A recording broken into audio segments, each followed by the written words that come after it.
Olá pessoal, novamente uma alegria estar gravando um novo vídeo para a galera aí do nono ano. E assim, hoje eu vou trabalhar com o Teorema de Pitágoras, relações métricas no triângulo retângulo, razões trigonométricas e ao finalzinho vou dar uma introdução sobre função, tá bom? Que são assuntos cruciais para quem vai fazer o primeiro ano, próximo ano, né? Então, de princípio, não vai dar tempo demonstrar, né, as formas que eu vou mencionar aqui, mas no caso vou pelo menos mostrar como surgiu o Teorema de Pitágoras, né? Se vocês observarem aqui, eu fiz o desenho de três quadrados, não ficou bem direitinho, quadrados de lados diferentes, viu? Nesse caso aqui eu posso dizer que esse quadrado tem lado 4, esse lado 3 e esse lado 5. O que é que a gente descobre com isso, pessoal?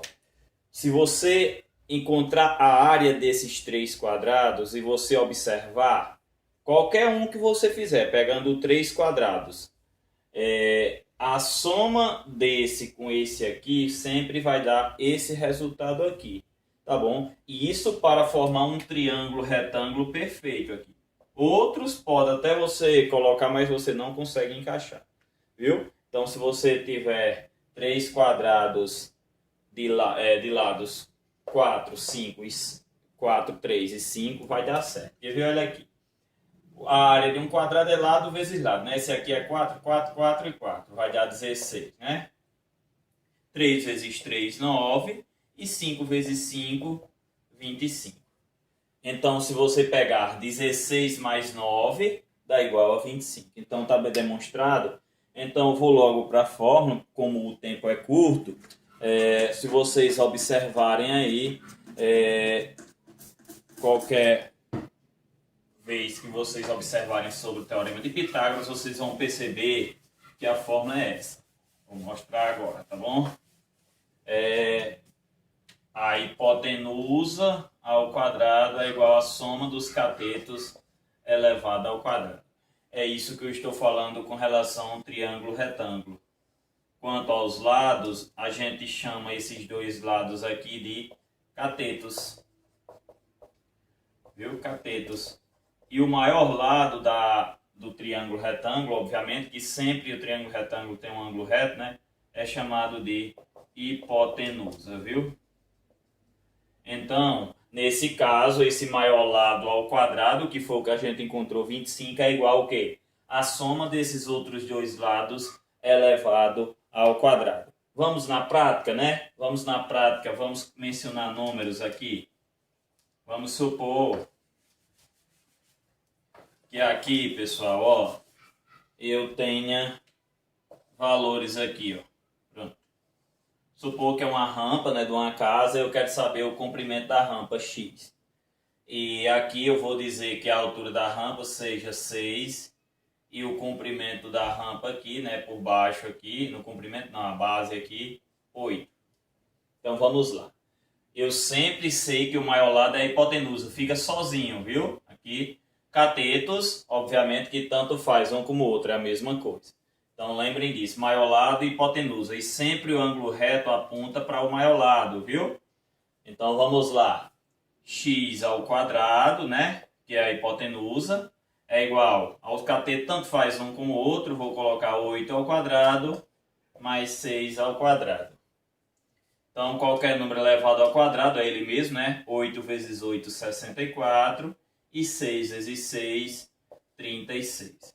Quando eu somo os dois dá 100, obviamente. E esse quadradinho aqui, vocês sabem que o inverso da potenciação é a radiciação.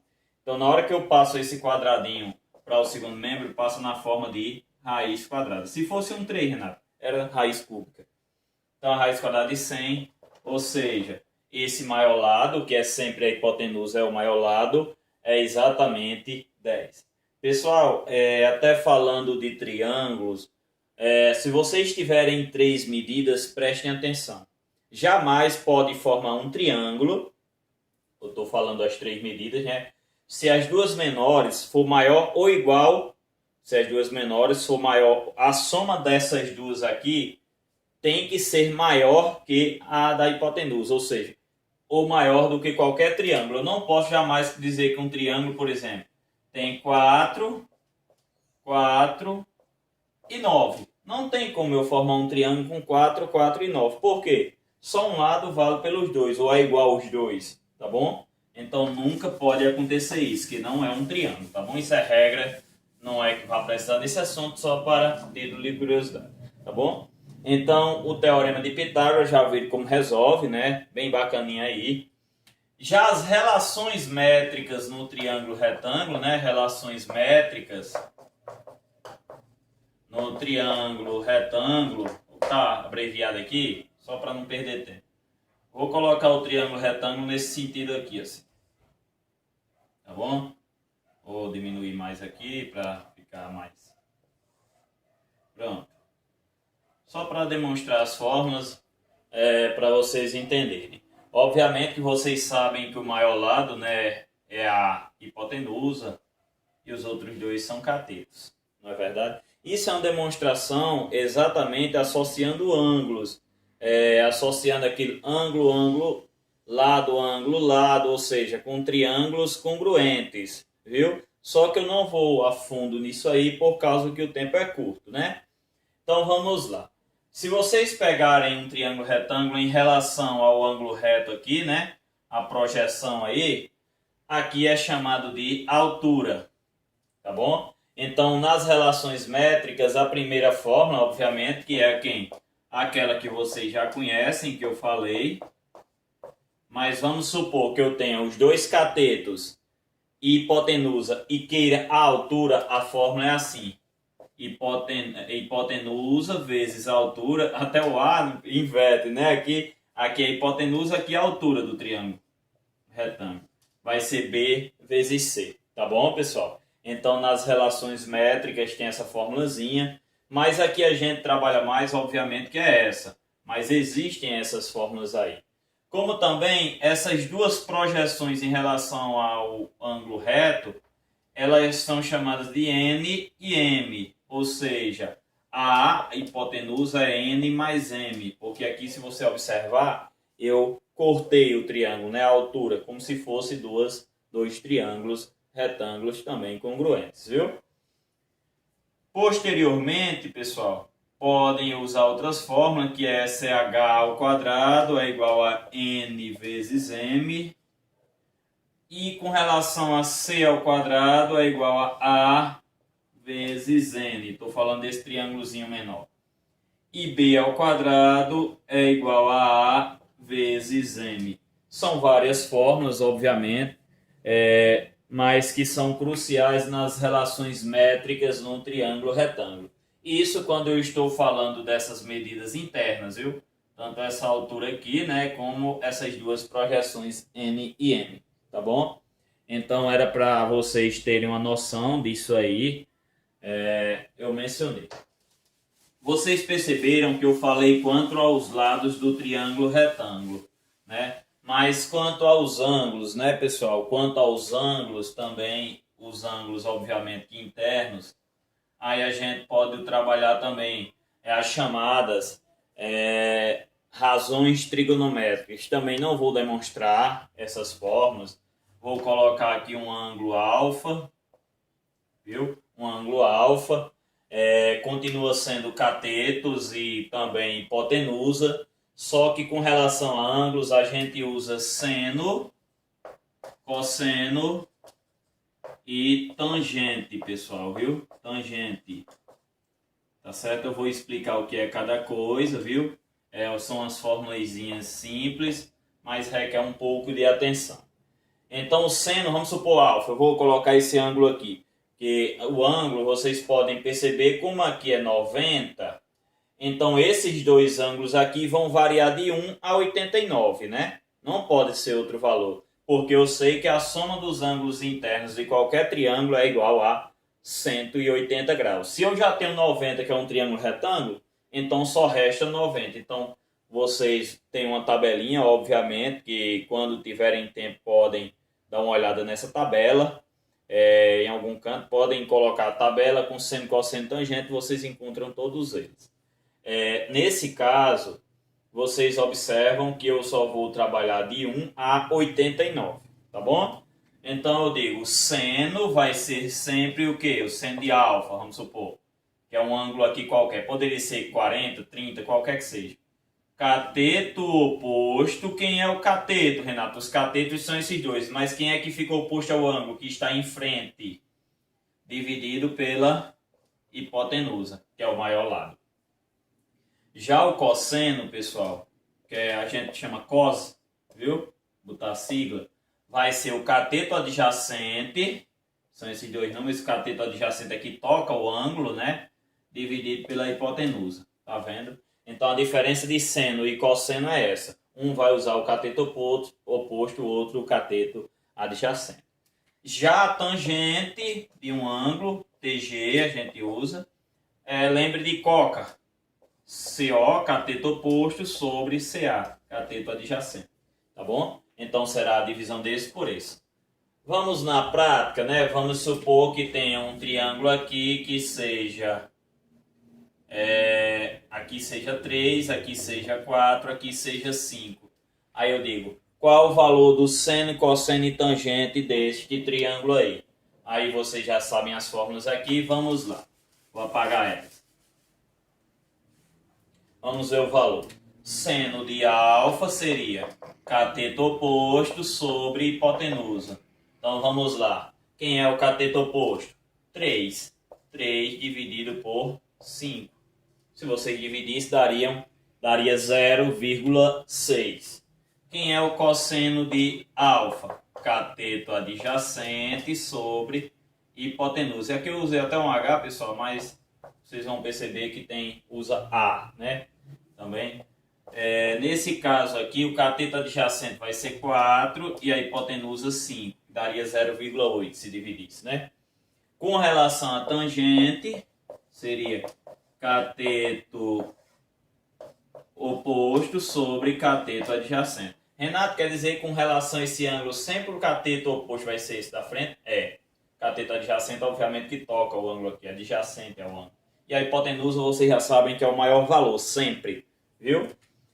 Então, a tangente vai ser de alfa, né? Vai ser o cateto oposto 3 dividido pelo cateto adjacente, que é 4, que daria 0,75, se fosse passar para decimal. Tá bom? Então, seno, cosseno e tangente, o próximo ano vocês vão estudar mais aprofundado, no primeiro ano, mas de princípio vocês devem entender essa formulazinha aí, essas 3 formulazinhas.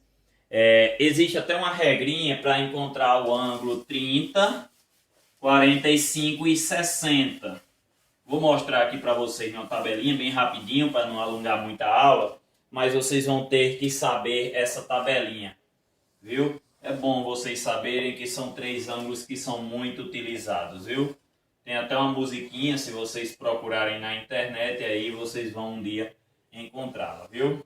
Que são seno, cosseno e tangente de 30, 45 e 60, tá bom? Então vamos lá. Você coloca tracinho aqui de divisão, viu? Tanto no seno como no cosseno. O que é que você faz? Pela regra que eu estou dizendo aqui, viu? Lembrem disso. 2 em todos os denominadores, tá bom? Olha o que é que você faz na parte de cima. 1, 2, 3, 3, 2, 1. Tá bom? 1, 2, 3, 3, 2, 1. E coloca a raiz quadrada em todos na parte de cima. Só que a raiz quadrada de 1 é 1, não precisa colocar. Aí aqui, ó. Vendo, pessoal? Então, nesse caso aqui, ó. Seno de 30, 1 sobre 2. Seno de 45, raiz de 2 sobre 2. Seno de 60, raiz de 3 sobre 2. Você percebe que o quê? O que é que acontece? 30 e 60, eles invertem. O seno é igual ao cosseno e vice-versa. Por que isso? Porque eu vou dizer a dica agora para vocês. Sempre que a soma de 2 ângulos for 90 graus, o cosseno é igual ao seno do outro e vice-versa, viu? A tangente só é dividir o seno pelo cosseno. Eu não vou dividir, como não tenho tanto tempo, vai ficar raiz de 3 sobre 3. Pode dividir essa fração por essa, viu? Quando dividir isso por esse, dá 1, né? Obviamente, que raiz de 2 sobre 2, que o seno e cosseno de 45 são iguais. E esse divide esse por esse, dá raiz de 3, tá bom? Então, pessoal, essa tabelinha vocês vão necessitar muito dela. É bom que vocês anotem, viu? Essa tabelinha. E para finalizar a nossa revisão geral nesses conteúdos, né? Obviamente, vou falar um pouco sobre função, tá bom? Função, obviamente, que você vai lembrar um pouco de plano cartesianos, que envolve a variável x e y, tá certo? Aquele plano cartesiano que vocês sabem que o eixo das abscissas é o eixo x, o eixo das ordenadas, o eixo y. X na horizontal, y na vertical. Então, a introdução de função, ou seja, o início de função, é exatamente isso. O que vem a ser uma função?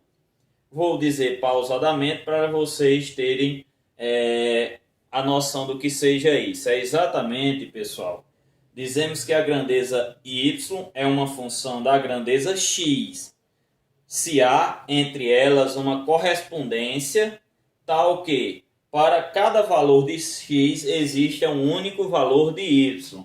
Eu acho que vocês podem perceber que quando vocês estudaram plano cartesiano, tinha um ponto 1 e 2, né? Um exemplo aqui, x era 1 e y era 2, né? Ou seja, cada um vai ser associado um ao outro, né? Nesse caso aí, cada ordenado aí você vai ligar lá no plano cartesiano. Mas a função na real, ela pode ser função de primeiro grau, função de segundo grau. A função de primeiro grau, f de x, né, é igual a ax mais b. Quem é isso, Renato? Ax mais b, a é o termo que multiplica x, b é o termo independente. Função de primeiro grau. Quando não tem expoente, o grau é 1, tá bom? Então aqui eu posso substituir por y, fica y é igual a ax mais b, tá certo? Isso é uma função de primeiro grau. Já uma função de segundo grau, ela é representada assim, ó, f de x é igual a ax quadrado, que lembra um pouco a equação do segundo grau, né? Só que aqui o y está associado, né, ó, tá bom? Dessa forma aqui, a multiplica x quadrado, b multiplica x e c é o termo independente. Vou dar um exemplo aqui de função para finalizarmos a aula, que uma questão que pode ser, tipo assim, vamos supor, um taxista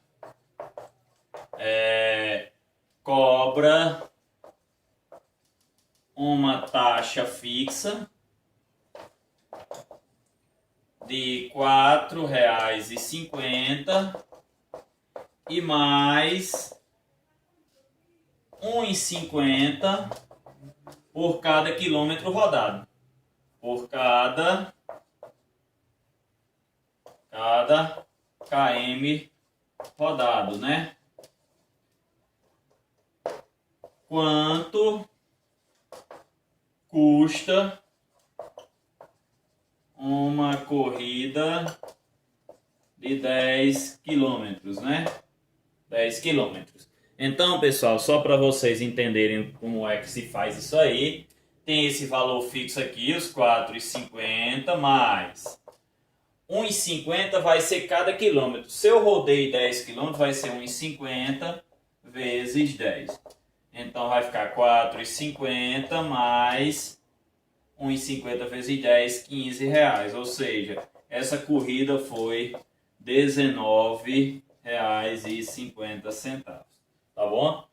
Então, nesse caso aqui, pessoal, preste atenção. Uma função de primeiro grau, quando é que ela vai ser crescente? Uma função de primeiro grau ela é crescente quando o valor de A é positivo. Aqui tanto faz ser positivo como negativo, B. Mas o valor de A positivo, ou seja, maior que zero, a função é crescente, função de primeiro grau. Se A for negativo, a função é decrescente. Quem é A, Renato? Quem multiplica x, tá bom?